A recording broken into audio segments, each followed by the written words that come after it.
Tous ceux qui t'ont jeté vont te rechercher. Tous ceux qui t'ont jeté.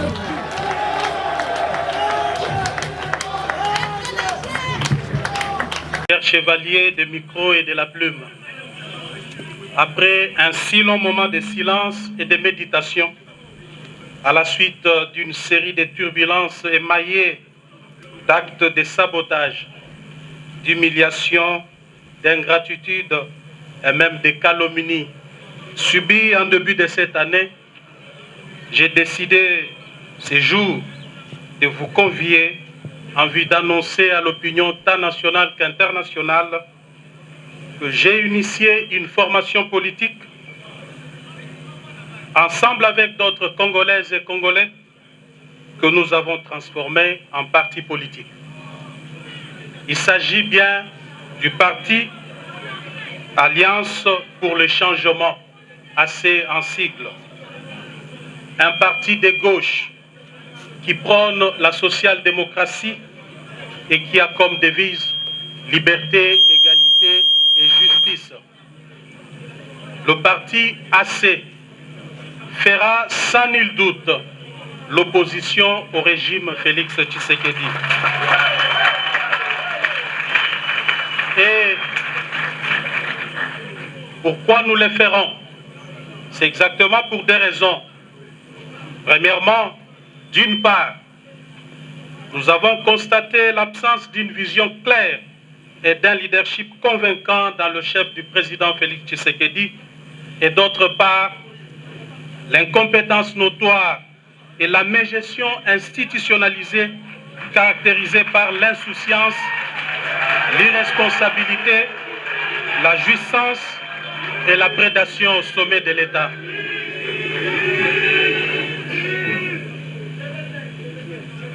Deuxièmement, le parti AC se veut une proposition d'une nouvelle offre politique que nous considérons comme alternative crédible à l'échec du régime Tshisekedi. Mesdames et messieurs, s'agissant de l'absence d'une vision claire et d'un leadership convaincant dans le chef du président Félix Tshisekedi, il est important de rappeler qu'en tant qu'acteurs, nous avons cru, comme beaucoup d'entre vous, que le parti de la gauche congolaise, fondé au prix de tant d'efforts et d'abnégation, sous la conduite du redoutable Étienne Tshisekedi Wamulumba, d'heureuse mémoire, et dont nous sommes incontestablement l'héritier idéologique, tiendrait son rôle d'opérer le changement profond en vue de bâtir un État pour sortir le peuple congolais de l'extrême pauvreté. Nous avons essayé en vain de rappeler à l'ordre jour et nuit celui avec qui nous avons pensé incarner la dite vision qui consiste en une gestion qui consiste à l'amélioration des conditions sociales de nos populations à travers une gestion orthodoxe de la chose publique, d'où la célèbre phrase « le peuple d'abord ». Hélas, à l'absence d'une vision claire dans le chef du président Félix Tshisekedi, pour faire décoller le Congo, nous assistons malheureusement à des tâtonnements et des essais-erreurs dans tous les domaines de la vie nationale.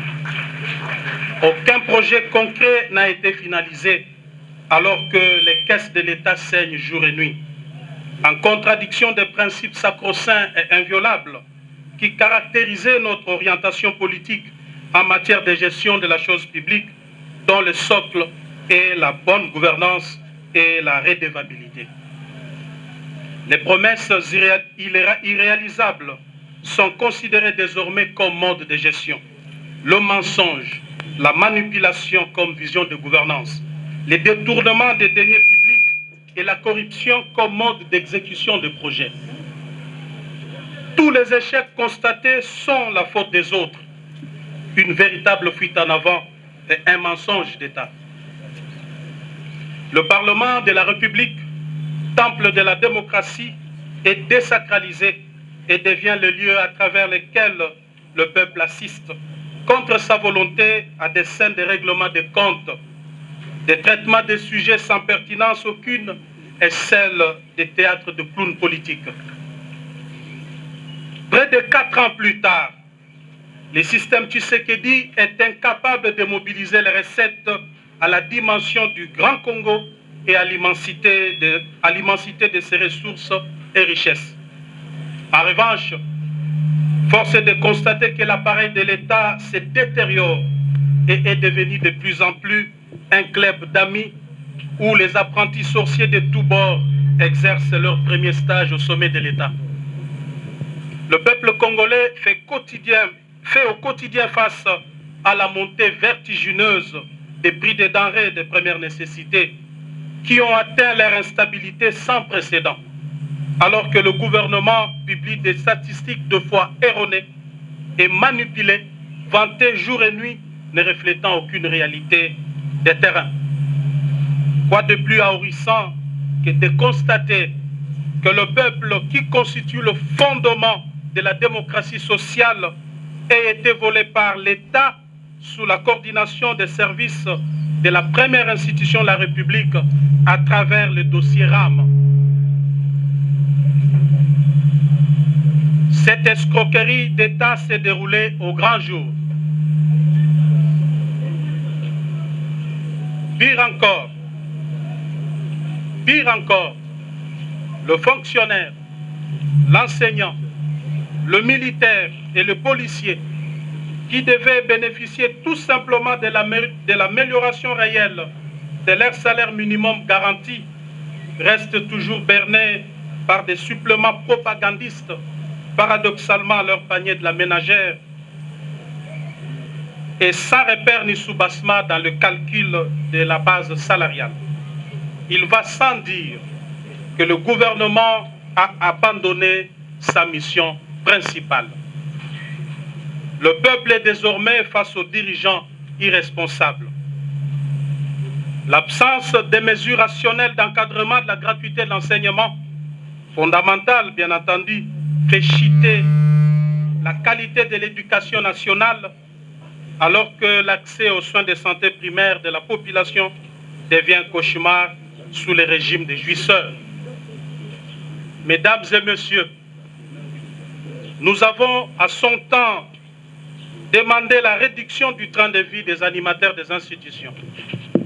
Cette réduction cadre avec la vision socialiste qui devrait guider toute action politique d'un régime dirigé par, entre guillemets, un tshisekédiste. Mais hélas, on a vu par contre la mise en place d'un système corrompu de kamikazes en enrichissement illicite, pillage et détournement des deniers publics. L'absence du leadership politique responsable au sommet de l'État a exposé le pays à une diplomatie de complexe et de complaisance sans anticipation aucune. Des multiples voyages diplomatiques n'ont réussi à convaincre aucun chef d'État et de gouvernement en faveur des différentes causes de notre pays. La situation d'insécurité à l'est du pays, dont les ennemis sont connus et que nous avions eu l'occasion de dénoncer les dangereux rapprochements en son temps, est la preuve éloquente que les déficits du leadership et des capacités à prendre des décisions fermes et courageuses en interne et vis-à-vis de ceux qui nous menacent pour apporter le soulagement à nos populations de l'Est tant meurtries et démontrées. Les désastres qui prévoient actuellement dans la partie est de notre pays, plus principalement dans la province du Nord Kivu et de l'Ituri, relèvent de la responsabilité première du chef de l'État et de son gouvernement. Il s'agit de rappeler que les dirigeants actuels n'ont entrepris aucune réforme de notre système de défense et de sécurité. Pire encore, les militaires et les policiers vivent dans des conditions exécrables. Depuis que M. Félix Tshisekedi est au pouvoir, vous en doutez, il n'a jamais songé à doter ne serait-ce que l'uniforme aux militaires et policiers. Si tel est le cas, que dirions-nous alors des armes et des munitions qui sont indispensables pour toute campagne militaire afin de protéger la population. Dans ces conditions, il est clairement établi que les systèmes en place exposent la République, le peuple congolais, ainsi que ses ressources naturelles. Quant à nous, nous visons l'amélioration des conditions de vie de nos populations à travers une classe moyenne. Mesdames et messieurs, au regard de ces tableaux sécuritaires sombres, il est clair que M. Félix Tshisekedi, aujourd'hui, doit être considéré comme un danger au sommet de l'État. Face à ces chaos de gestion et des situations de non-État, une nouvelle offre politique s'impose à tout point de vue. Cette offre politique que nous proposons à travers l'Alliance pour le changement consiste en la transformation de l'homme congolais, à la refondation de l'État, la mise sur pied d'un modèle économique et financier favorable au contexte congolais et à la révolution sociale à travers une gestion rationnelle et raisonnable de nos ressources et richesses naturelles. L'Alliance pour le changement vise l'amélioration des conditions de vie des populations congolaises à travers la création d'une classe moyenne. En cela, elle se veut le champion de la pratique de l'équité, de la justice et du droit, de la protection et la sécurité sociale, ainsi que de la quête permanente du bonheur partagé, en réalisant un équilibre intelligent entre l'État, le patronat et les salariés, en mettant en œuvre des mécanismes nouveaux de redistribution équitable des richesses du pays et de contrôle des finances publiques, tout en luttant contre la corruption, l'impunité, les tribalismes, les trafics d'influence, le clientélisme, le népotisme et le laxisme béat dans la gestion de la chose publique. Nous disons bref, les antivaleurs qui caractérisent le système Tshisekedi actuellement. Nous envisageons donc imposer demain l'ordre et la discipline dans ces pays. Aussi, l'Alliance pour le changement s'attellera à moderniser les méthodes de renseignement et de défense nationale pour faire face à la montée de l'insécurité dans la partie est de la République et à travers tout le territoire national, à former des unités d'élite et à renforcer la formation des jeunes aux valeurs citoyennes et au service national obligatoire, à réformer les systèmes de l'éducation et des institutions publiques sociales, à propulser l'agriculture, la pêche et l'élevage pour renforcer notre capacité d'autosuffisance alimentaire, à construire et à réhabiliter les infrastructures sociales de base, à promouvoir l'entrepreneuriat local en vue de booster l'émergence des petites et moyennes entreprises pour mener le pays vers l'industrialisation, à promouvoir le tourisme et l'art, à engager une diplomatie pragmatique de puissance et d'action, à réformer radicalement la justice et l'administration publique. Mesdames et messieurs, voilà en gros en quoi consiste notre vision. Néanmoins,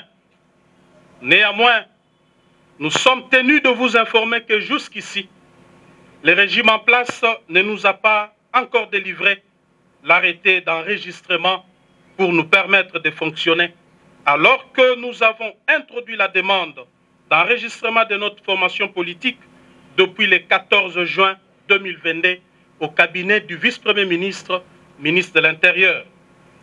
Il faut souligner qu'après examen du dossier, ces services l'ont déclaré conforme à la loi numéro 04/002 du 15 mars 2004, portant organisation et fonctionnement des partis politiques, et c'est depuis le 15 juin 2022, date à laquelle le récépissé de conformité nous a été délivré par les 10 services. sur ces refus d'enregistrer notre parti, nous avons décidé de fonctionner désormais conformément aux dispositions pertinentes de l'article 14 de la loi sus-évoquée. Je cite, « Si, à l'expiration du délai de 30 jours, ouvrable après le dépôt, le ministre est en défaut de décider, le parti politique est considéré comme enregistré. Le ministre est tenu de lui délivrer un arrêté d'enregistrement dans les délais de 15 jours. À défaut, le récépissé du dépôt tient lieu d'enregistrement. » Fin de citation. À ce jour, nous sommes le 18 juillet 2022, soit 34 jours après le dépôt du dossier. Le parti est donc d'office fonctionnel au regard de la loi sus-évoquée. Mesdames et messieurs de la presse, l'organisation des élections périodiques, démocratiques, libres et transparentes est un gage d'une véritable démocratie car elle respire avec des élections périodiques. À ma qualité de sociodémocrate, combattant de la liberté pour l'instauration d'un État véritablement démocratique, je suis déçu de vous annoncer à travers ces points de presse que le régime Tshisekedi a décidé de mettre en péril la périodicité, la sincérité et la transparence des élections en préparant les glissements ainsi qu'en orchestrant une fraude massive aux prochaines échéances électorales. Le plan consiste en la création de plusieurs partis politiques mallettes dans l'entourage du président Félix Tshisekedi par les membres de sa famille et de ses amis, avec espoir de se voir distribuer des sièges à l'Assemblée nationale et dans des assemblées provinciales. Ces plans funestes, dont se vante avec fierté et assurance d'ores et déjà les précités, visent à s'attribuer par des mécanismes frauduleux, vous vous en doutez, 300 sièges à la Chambre basse et laisser 200 pour les autres formations politiques. J'avais eu le courage en son temps de m'en prendre vertement à certains dans l'entourage du président Félix Tshisekedi pour dénoncer ces plans qui ne cadrent ni avec la vision, ni avec l'idéal pour lequel nous nous étions bâtis près de 4 décennies. J'avais également discuté plusieurs fois avec le président Félix Tshisekedi quant à ces plans, tout en lui rappelant l'épisode noir du carton jaune du 19 décembre 2016. Marche organisée par feu le docteur Étienne Tshisekedi afin d'exiger la tenue des élections dans les délais constitutionnels où Félix Tshisekedi et moi-même étions dans la rue. Ces jours-là, nous avions assisté à un carnage où plusieurs jeunes avaient péri la vie et le soir du même jour, le siège de l'UDPS avait été plastiqué et 7 personnes y périrent calcinées. Cet épisode sombre de notre histoire commune traduisait non seulement notre engagement à l'instauration d'un État véritablement démocratique, fondé sur les valeurs qui sous-tendent toute société moderne, mais aussi le caractère cosmogonique de notre combat au regard du nombre de victimes enregistrées dans nos rangs que nous considérons à juste titre comme des martyrs de la démocratie. Et j'avais dit au président Tshisekedi qu'il n'est pas organisé des élections libres, démocratiques et transparentes dans les délais constitutionnels, en dépit du bilan largement négatif, trahirait notre idéal de combat, détruirait le mythe d'Étienne Tshisekedi et cacherait sur la mémoire de nos martyrs. Eu égard à tout ce qui précède, mes chers amis, vous allez constater avec moi que les divergences de vues et persistantes étaient des tailles entre moi et le président Félix Tshisekedi. C'est comme ça qu'en ces jours, devant vous, je lance un appel au peuple congolais, à tous ceux qui avaient cru dans le combat d'Étienne Tshisekedi, de se mobiliser pour barrer la route à ces régimes des irresponsables jouisseurs qui se définit comme antithèse du tshisekédisme.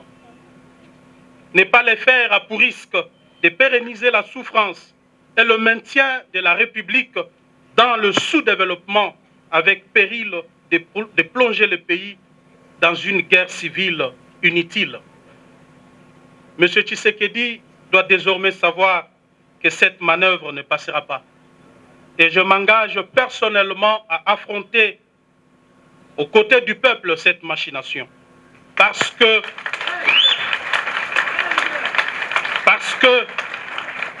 je considère le combat que je dois devoir mener désormais comme un tournant très important dans ma vie politique. Mesdames et messieurs, comme vous le savez, nous avons aussi assisté à la reprise petit à petit des tares de dictature de triste mémoire. Le pays est en train de subir un recul démocratique honteux des restrictions des libertés d'expression. Et le peuple assiste impuissant devant l'émergence d'une néomonarchie constituée d'une classe de mafieux fanatiques applaudisseurs. On constate la flambée des arrestations des leaders d'opinion et des atteintes à la liberté de la presse avec des intimidations de journalistes dont je considère que ce qui se passe, on est en train de manipuler l'opinion et le peuple. Ici, il est question d'un État. Je vous ai dit ici qu'un État, c'est ça notre incarnation. Donc l'État est là. L'État, on ne l'attaque pas, on ne le bouge pas. L'État, c'est le sommet. Au-dessus de l'État, il n'y a rien. Lorsque M. Tshisekedi ne maîtrise pas la notion de l'État, voilà que nous sommes en train d'assister des choses auxquelles lui pense que c'est de la blague. L'État, ce n'est pas la 10e rue où on pouvait s'aventurer à faire ceci ou cela.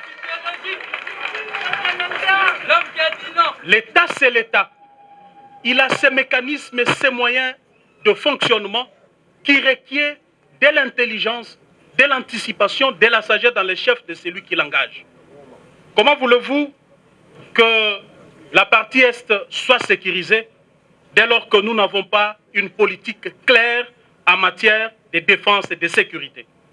Dès lors que nous n'avons pas, le régime Tshisekedi jusqu'à aujourd'hui n'a investi rien, ni dans l'armée, ni dans la police. Comment voulez-vous que l'on puisse faire face à des nations autour de nous qui, d'ailleurs, sont en train de faire des efforts dans ce domaine? Donc aujourd'hui, le peuple congolais, plus particulièrement dans la partie Est, est sacrifié du fait que Félix Tshisekedi n'est pas en mesure d'imposer la paix dans cette contrée. On voudrait dire que le Rwanda agresse le Congo à travers le M23. C'est bon bien. C'est bon bien parce que la scène internationale, elle est ce qu'elle est. Ne pensez pas que nos voisins, tels qu'ils nous entourent là, ce sont nos amis. Ils sont en même temps amis, ils sont en même temps ennemis. C'est ça les relations internationales. Les pays sont des acteurs sur cette scène. Ils n'ont pas d'amis, ils n'ont pas d'ennemis. Mais ce sont de monstres froids. Alors, on a 9 voisins, on a 9 amis et 9 ennemis en même temps. Aujourd'hui, nous parlons du Rwanda. Mais demain, ça peut être Brazzaville. Pour mine de rien, il y a une histoire et il nous déclare la guerre. Demain, ça pourrait être l'Angola. Pour un petit accrochage, l'Angola se décide. Il nous déclare la guerre. Que sera le Congo? Que sera son peuple? Si nous sommes en train aujourd'hui de nous lamenter parce qu'un groupe armé, soutenu par le Rwanda soit-il, est en train de semer désolation dans toute la partie est du pays. Mais si alors demain, un État nous déclarait la guerre? Ou encore, je voudrais aller plus loin, si c'est le Rwanda lui-même qui se décide alors de dire, voilà, je ne vous fais pas la guerre à couvert, je vous déclare la guerre. Donc nous allons fuir ces pays, n'est-ce pas? Nous allons donc fuir ces pays. Nous irons faire nos marches de soutien au FRDC en dehors de ces pays. Moi, je pense qu'au lieu de faire des marches de soutien au FRDC, nos FRDC n'ont pas besoin de soutien des civils. Surtout pas dans les réseaux sociaux, à travers des tweets, à travers des messages. C'est une aliénation de tout un peuple.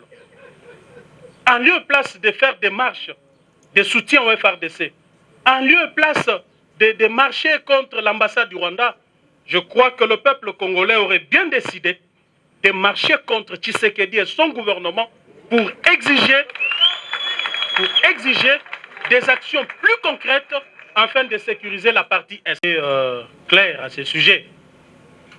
Donc, Tshisekedi a lamentablement échoué.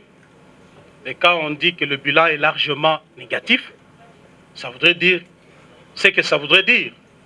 Évalué en termes de pourcentage, ça voudrait dire quoi? Il a lamentablement échoué, c'est tout ce que nous retenons. Parce qu'ici, vous me demandez dans des détails, je vais vous prendre toute 1 heure ou 2 heures du temps ici à vous expliquer secteur par secteur. Parce qu'il arrive de fois que dans ces pays, on est habitué à la manipulation. C'est ce que j'ai dénoncé ici, le mensonge et la manipulation. On résume le bilan de tout un régime par des histoires fades.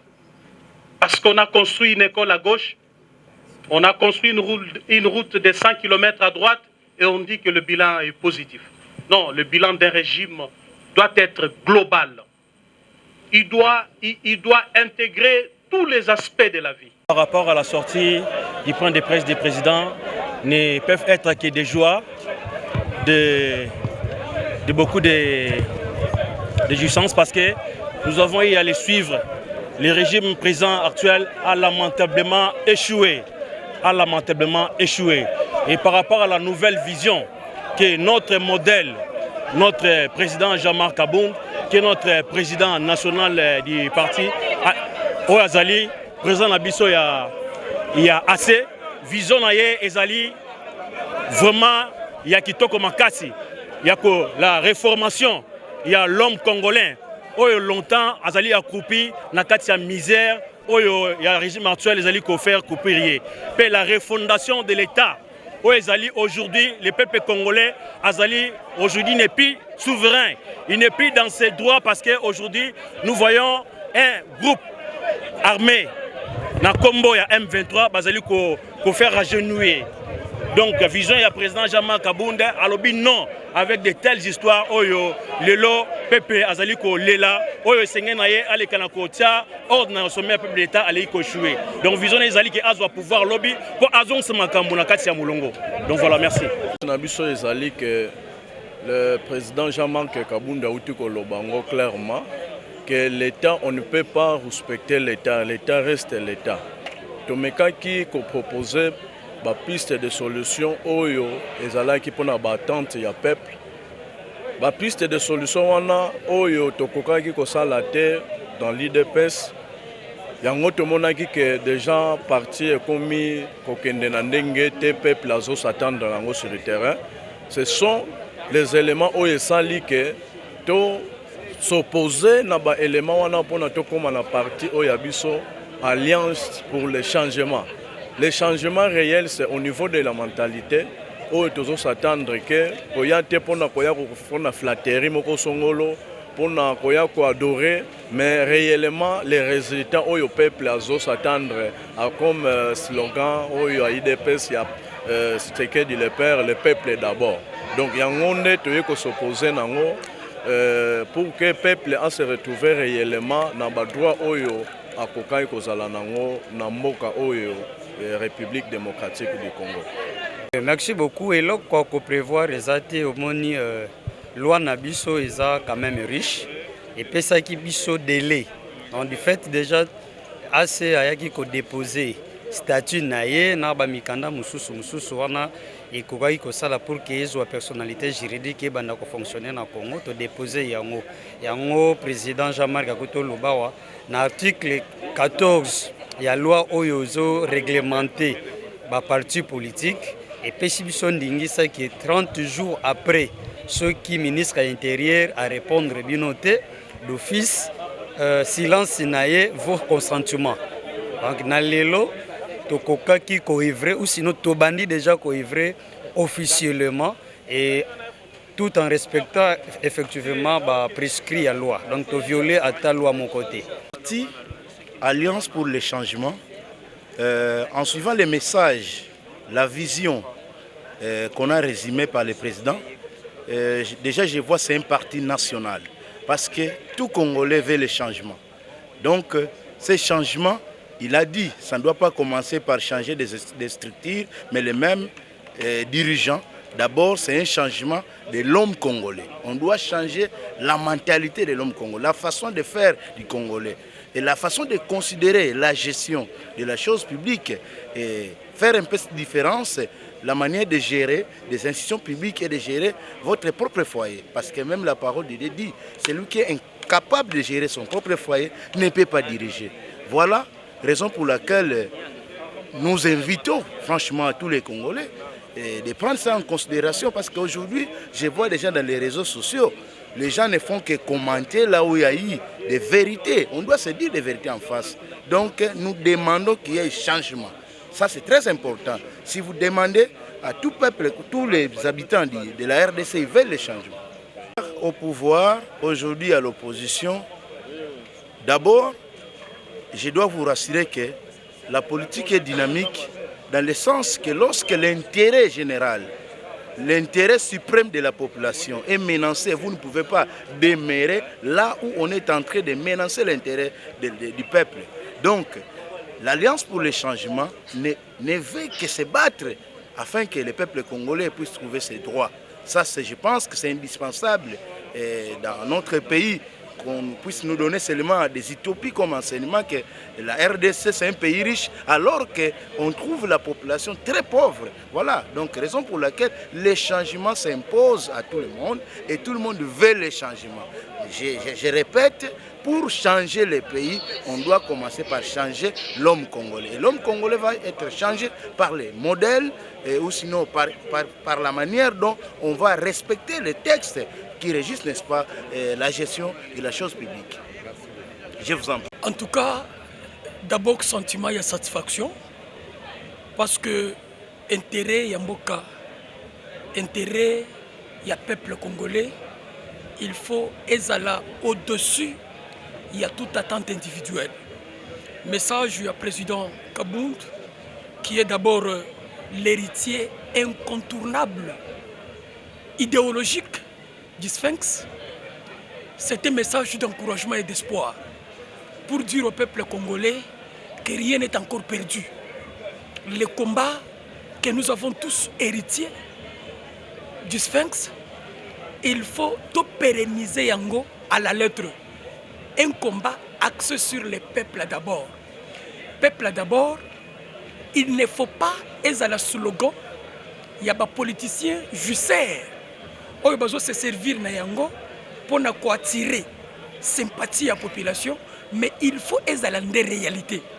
Voilà pourquoi, après 4 ans, tu as une auto-évaluation, tu as une divergence de vie, tu as tu déraillé, tu as un combat, tu as héritier à Sphinx.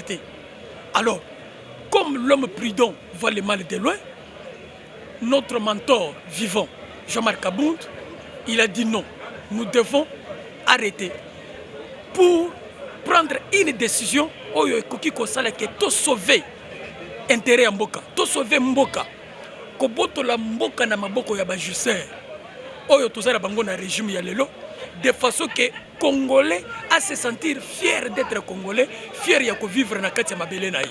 Voilà l'essentiel le message au peuple congolais. Il faut comprendre na oye salami journée ya lelo. Et par là, nazo senga na peuple congolais. Oyo nyoso tout aza soucier na changement. Les changements s'imposent dans ce pays. Les Congolais méritent mieux dans ce pays. Alors, pour les Congolais à se sentir à l'aise, il faut se prendre en charge pour intégrer cette racine du changement qui vient de naître. De façon qu'ensemble, Tobunda, to sauver Mboka na biso, na maboko ya ba oyo, bazo s'approprier bomengo ya Mboka na mabumu na bango.